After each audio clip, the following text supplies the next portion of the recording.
10 বছরের বাচ্চা শিশু রামিসা, এই মেয়েটাকে ধর্ষণ করা হইল। ধর্ষণ করার পর হত্যা করা হইল। আমি লাস্ট 3 দিনের ভিতরে এমন বাচ্চা শিশু, 6 বছরের শিশু, 8 বছরের শিশু, 10 বছরের শিশু, 12 বছরের শিশু ধর্ষণের অবস্থা আমি দেখেছি। সোনার বাংলাদেশে এই ধর্ষক যারা ধর্ষণ করে, ছোট বাচ্চা বলেন আর প্রাপ্তবয়স্ক বলেন, এই ধর্ষকগুলা ধর্ষণ করার পরে এদের শাস্তির আওতায় আনার মূল অবকাঠামো প্রশাসন এটা গ্রহণ করে যে কি, এদেরকে অ্যারেস্ট করে জেল হাজতে দেওয়া হয়। 6 মাস পরে যে কোনো উকিল ধইরা বের হয়ে যায়, ঠিক না?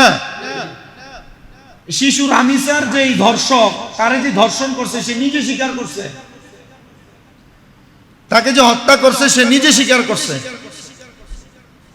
স্বীকার করার পরে বাংলাদেশের প্রশাসন, বাংলাদেশের রাষ্ট্র ব্যবস্থা যদি এই উদ্যোগ নিত যে একটা ধর্ষককে বাংলাদেশের জাতীয় মসজিদ বাইতুল মুকাররমের সামনে ওপেনলি ফাঁসির কাস্টের মতো একটা সাজাইয়া ডাইরেক্ট ফাঁসি দিয়ে দিবে, ভবিষ্যতে বাংলাদেশে ধর্ষণ করার মতো সাহস আর কেউ দেখা যায়, ঠিক না?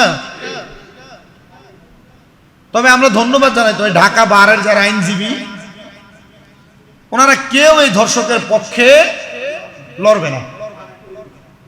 তারা বলে দিয়েছেন যে ঢাকা বারের যারা আইনজীবী, তারা কেউ এই ধর্ষকের পক্ষে লড়বে না। তা আমরা বাংলাদেশের যারা আইনজীবী আছেন তাদের কাছে আমরা আকুল আবেদন করব, যারা ধর্ষক, যারা অন্যায়কারী, তারা যেন ভবিষ্যতে আর কোন ধর্ষক অন্যায়কারীদের পক্ষে না লড়ে। কেন?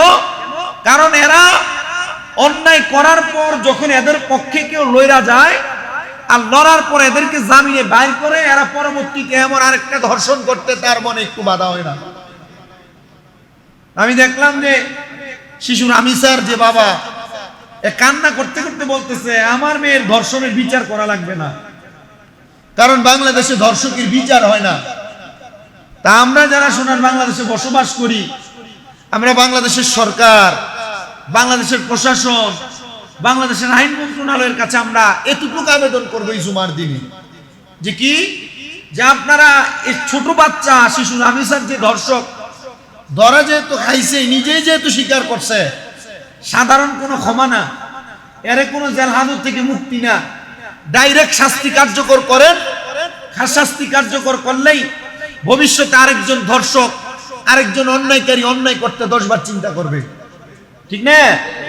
যেহেতু চিন্তাই করবে, এই চিন্তাধারা আমাদের অন্তরে রাখা উচিত যে একজন অন্যায়কারীকে আমরা কঠোরভাবে নিধন করার জন্য চেষ্টা করব। আমি দেখছি জামাত ইসলামের আমিরও গেছে, এরপরে বাংলাদেশের বর্তমান প্রধানমন্ত্রী তারেক রহমান সাহেবও গেছে। কিন্তু আমার কথা হচ্ছে, যাইলে তো হবে না। মেয়ের বাবার কাছ থেকে যে মেয়েটারে নিয়ে ধর্ষণ করে মেয়েটাকে হত্যা করা হইলো, আচ্ছা মেয়ের বাবাটা কি মেয়েটারে পাবে? 10 লাখ টাকার চেক দিলে কি আপনার কলিজা ঠান্ডা হবে আপনার মেয়েটারে নিয়ে ধর্ষণ করে দিলে? হ্যাঁ, বলতেছে যে আমার মেয়েটা, আমি বাইর থেকে আসলে আমার নিজে শরবত বানিয়ে খাওয়াইতো। আচ্ছা, এত ছোট একটা মেয়ে বাবার জন্য এত অনুনয় বিনিময় করতো, এই মেয়েটা কোনো বাবার কোল থেকে যদি চলে যায়, বাবার রুহ কি ঠান্ডা হবে?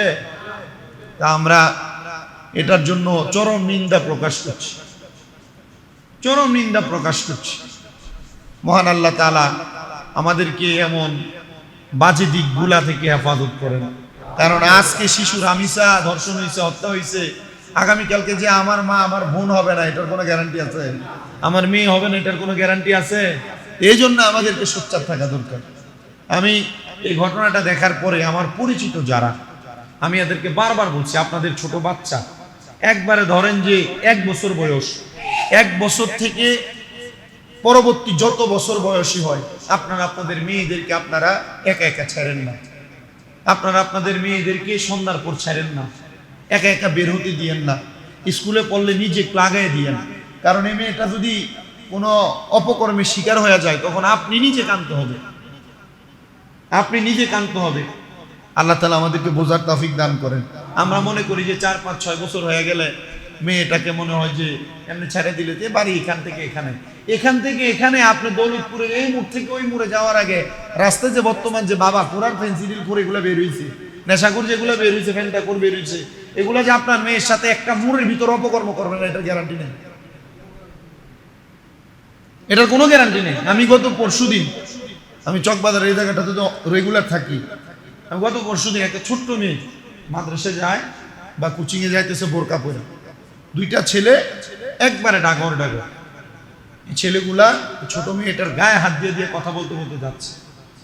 আমি শুধু একটু ফলো করে তার পেছনে পেছনে দিচ্ছি, তখন দেখছি যে এরা এর সাথে বাজে আচরণ করতেছে। আমি কলার থোরের মাথা আছে না, থোরের মাথা লইছি, কেউ মনে হয় ফালাইছে, আমি নিজে তার দুইটা বাড়ি মারছি। হ্যাঁ, আমার কিছু কয় না, কারণ সে জানে সে অন্যায় করে, সে জানে সে অন্যায়কারী। তা আমার এই সোনার বাংলাদেশে কেউ নিরাপদ না। কেন নিরাপদ না? আমাদের নিজেদের খাসিয়তের কারণে, আমাদের নিজেদের কর্মের কারণে। তা আমরা এই দিক থেকে সোচ্চার হয়ে যাব। আমাদের ছোট ছোট বাচ্চা মেয়ে যারা আছে এদেরকে আমরা দেখে রাখবো ইনশা। একা একা ছাইরেন না। একবার মনে করেন যে তার আপন ভাই, বিশ্বাস করা যাবে? আপনি মনে করেন বিশ্বাস করা যাবে? আমি বিশ্বাস করি না। ছোট মেয়ে, আমি আপন ভাইকে বিশ্বাস করি না। ময়মনসিংহের ঘটনাটা দেখেন নাই? ভালুকার তার বাবা তাকে ধর্ষণ করছে, আপনি কাকে বিশ্বাস করবেন? বাবা যদি মেয়েকে ধর্ষণ করে, কিয়ামতের আলামত।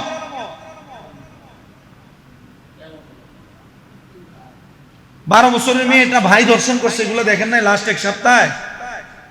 এগুলা বাংলাদেশে যে কিয়ামত আসবে না, রোগবালা মুসিবত আসবে না, খরা আসবে না, এটার আপনি গ্যারান্টি দিতে পারবেন না। মহান আল্লাহ আমাদেরকে বোঝার তৌফিক দান করুন। আর মহব্বতে পড়ে না আমিন।